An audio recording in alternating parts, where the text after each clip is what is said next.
Hello friends, good morning. कैसे हो आप लोग? आई होप सब लोग अच्छे होंगे। तो आज हम लोग अपने वीडियो में देखेंगे मौर्यकालीन कला के बारे में, ठीक है। और उसके कौन कौन से रूप थे थी, ठीक है। और इन सब बातों को देखेंगे, लेकिन उससे पहले आप लोग वीडियो को लाइक कर दीजिए, चैनल को सब्सक्राइब कर दीजिए और चैनल को शेयर कर दीजिए, जिससे कि जो है बहुत सारे लोगों तक हमारा वीडियो पहुंच सके और लोग देख सके, जिससे उनको एग्जाम में मदद मिल सके, ठीक है। और लाइक आप कर दीजिए, जिससे हमें फीडबैक मिल सके और जो भी कमियां हो हम उसको सुधार सके, ठीक है। तो लाइक बहुत जरूरी होता है, जिससे हमें पता चलेगा। डिसलाइक आप जो भी आपको अच्छी लगती हो तो आप लाइक कर सकते हो, और नहीं अच्छी लगती हो तो आप डिसलाइक कर सकते हो, ठीक है। तो आइए हम लोग शुरू करते हैं अपनी मौर्यकालीन कला के बारे में और देखते हैं कि कैसा कल्चर था मौर्यकाल में। तो मौर्यकालीन कला को पहली बार दो भागों में बांटा गया, राजकीय कला और दूसरा कौन सा था, लोक कला। राजकीय कला की अगर बात करें तो राजकीय कला में राज रचकों द्वारा निर्मित स्मारकों को शामिल किया जाता है, ठीक है। राज परिवार में जो लोग भी थे उनके द्वारा जो निर्मित स्मारक है उनको शामिल किया जाता है, ठीक है। जैसे स्तंभ लेख,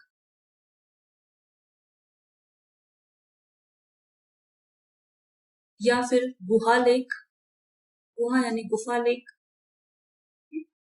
स्तूप, इन सबको सम्मिलित किया जाता है।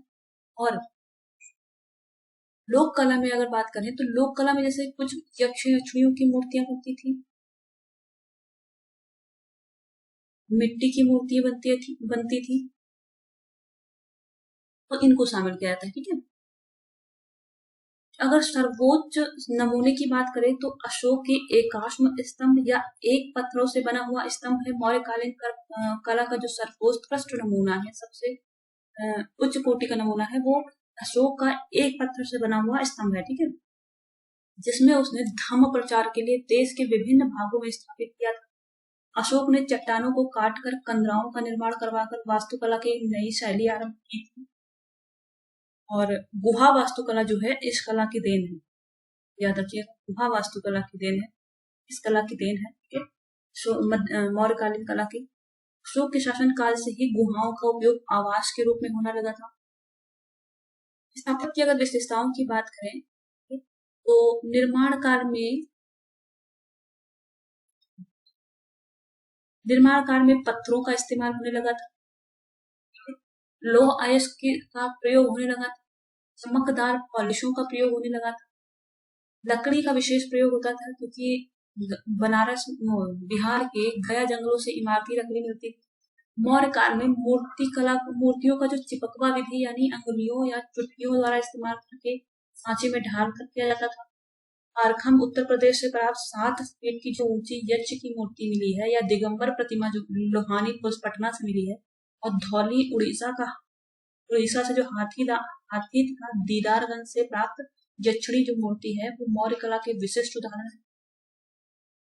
जो सारनाथ का शीर्ष पर बने हुए 4 शेरों की आकृतियां, उसके नीचे बल्लारी आकृति अशोककालीन मूर्ति कला का बेहतरीन नमूना है, और यह आज हमारा राष्ट्रीय चिन्ह भी है, ठीक है।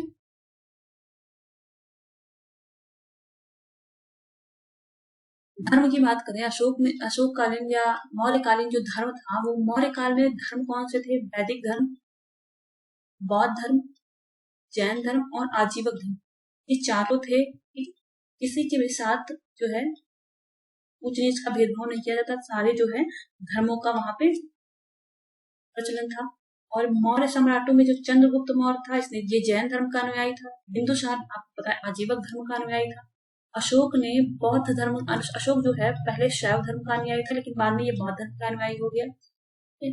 धर्मों के प्रति सहिष्णुता की नीति थी, किसी भी धर्म के साथ भेदभाव नहीं किया जाता था।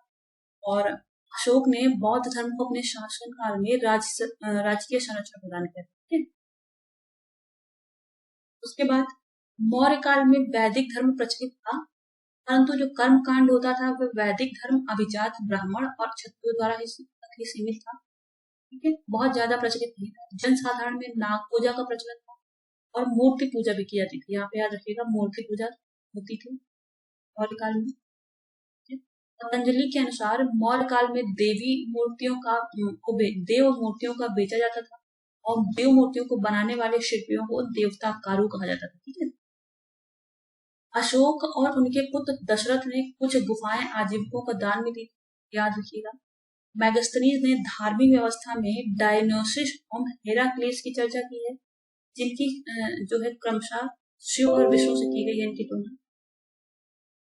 तो इनकी जो पौत्र दशरथ नहीं, यहाँ पे डायनोसिस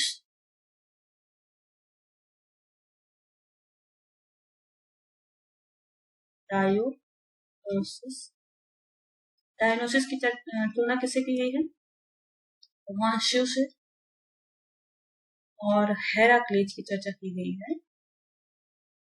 तो ये पूछ सकते हैं कि मौर्य काल में मैगस्थनीज ने डायनोसिस और हेराक्लीज का इसको किससे संबंधित बताया है? तो ये हेराक्लीज को भगवान विष्णु से संबंधित बताया है।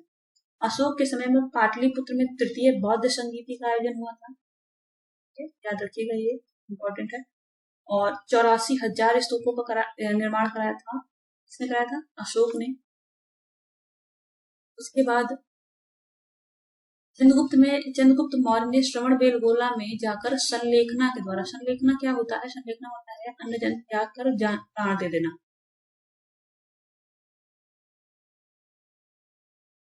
ठीक है, अर्थव्यवस्था की बात करें तो 3 स्तंभ थे। कृषि था, पशुपालन और उद्योग था, वाणिज्य और व्यापार था। कृषि जो है मौर्य काल में कृषि की प्रधानता थी। भूमि पर राज्य के साथ कृषकों का भी अधिकार होता था और राज्य की भूमि की व्यवस्था करने वाला जो अधिकारी होता था उसको सीताध्यक्ष बोलते थे, याद रखना है आपको, इम्पोर्टेंट है। सीताध्यक्ष किसको बोलते थे? राजकीय भूमि का संरक्षण करने वाला अधिकारी सीताध्यक्ष कहलाता था। और भूमि पर दासों, कर्मचारियों और कैदियों द्वारा जुताई होती थी। पटेल ने अर्थशास्त्र में क्रस्ट को जुती हुई और आक्रस्ट को बिना जुती हुई और स्थल को ऊंची भूमि आदि नामों से आदि का उल्लेख किया है। देव मात्रक भूमि वह भूमि होती थी जिनमें बिना वर्षा के भी अच्छी खेती होती थी। राज्य से आय का प्रमुख स्रोत भूमि कर था, जो कि उपज का 1/6 भाग होता था। और 2 प्रकार का होता था, सेतु कर, वन कर। चाणक्य के अनुसार जो क्षेत्रक होता था, भूस्वामी को क्षेत्रक कहते थे। और उपवास जो है काश्तकार होता था। कर से संबंधित प्रमुख शब्दावलियों और उनसे संबंधित विषय वस्तु। सीता जो होता था राजकीय भूमि से आय होने वाली आय। भाग है उपज का हिस्सा। प्रवेश है आयात कर और निष्क्राम निर्यात कर। कोई वस्तु बाहर से मंगाते थे उसको प्रवेश कर लगता था, यानी प्रवेश कर रही है क्षेत्र में। और निष्क्राम है मतलब निकालना, निर्यात कर, कोई चीज जो निर्यात करते थे तो उस पर निष्क्राम में लगता था।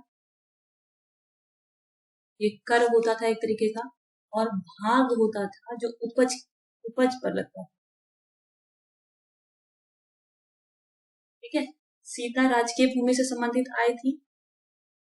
और प्रणय जो है आपातकाल पर लगने वाला कर था। बलि एक प्रकार का राजस्व कर था। ऋण अनाज के रूप में न लेकर नगद लिया जाता था।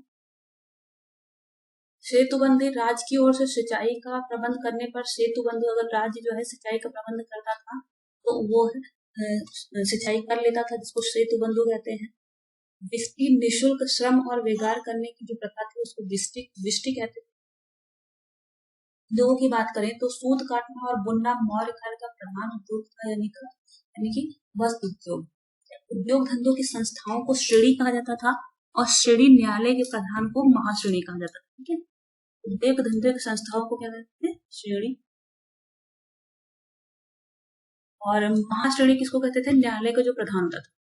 व्यापारिक जहाजों का निर्माण इस काल में प्रमुख उद्योग बन चुका था। और श्रेणी शिल्पियों का संगठन था। निगम जो है व्यापारियों का संगठन। संघ जो है महाजनों का संगठन होता था।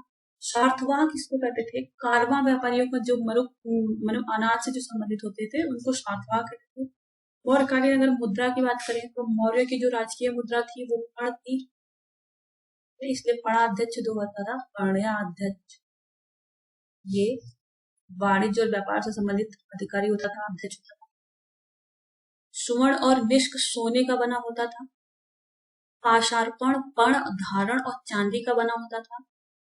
यह पण जो होता था 3/4 तोले चांदी के बराबर होता था, नहीं 3/4 तोले सोने के बराबर चांदी का सिक्का, सोने के बराबर चांदी का सिक्का होता था। और माशक जो होता था या काकड़ी, ये तांबे का सिक्का होता था। मुद्राओं का परीक्षण करने वाले अधिकारी को रूप दर्शक कहते थे, उसका रूप देख के बता देते थे कि ऐसा सही है, असली है, नकली है। राज्य के शीर्ष अधिकारियों को 48,000 पण और निम्न अधिकारियों को 60 पण वेतन मिलता था। मयूर पर्वत अर्धचंद्र की छाप वाली आहत मुद्राएं मौर्य साम्राज्य की मान्य मुद्राएं थी। तब यहाँ पर मुद्रा का प्रचलन हो गया था। वाणिज्य व्यापार की बात करें तो मौर्य काल में वाणिज्य व्यापार आंतरिक और बाह्य, जल और स्थल दोनों मार्गों से होता था।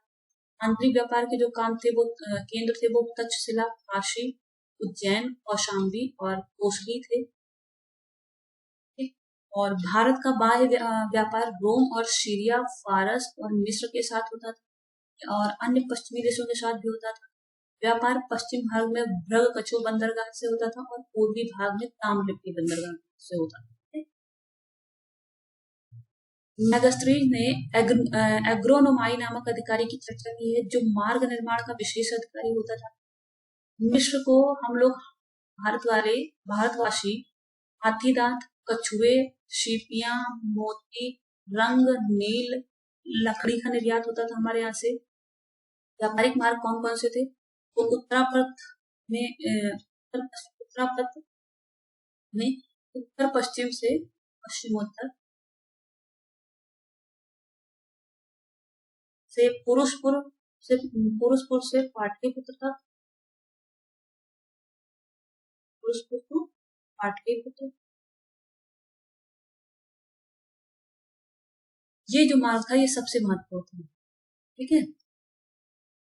और दूसरा जो मार्ग था ये व्यापारिक मार्ग था। द्वितीय मार्ग तो पश्चिम में पाटल से कौशाम्बी तक का जो कौशाम्बी के समीप जो उत्तरापथ मार्ग से मिलता हुआ था।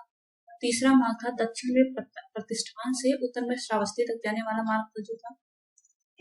उसके बाद चतुर्थ मार्ग था भ्रगकछु से मथुरा तक, जिसका जो मार्ग में उज्जैनी पड़ता था। तो ये हमारा टॉपिक आज यहाँ से कंप्लीट होता है और फिर अगले वीडियो में हम कुछ क्वेश्चंस देखेंगे मौर्य काल के बारे में। Thank you sir.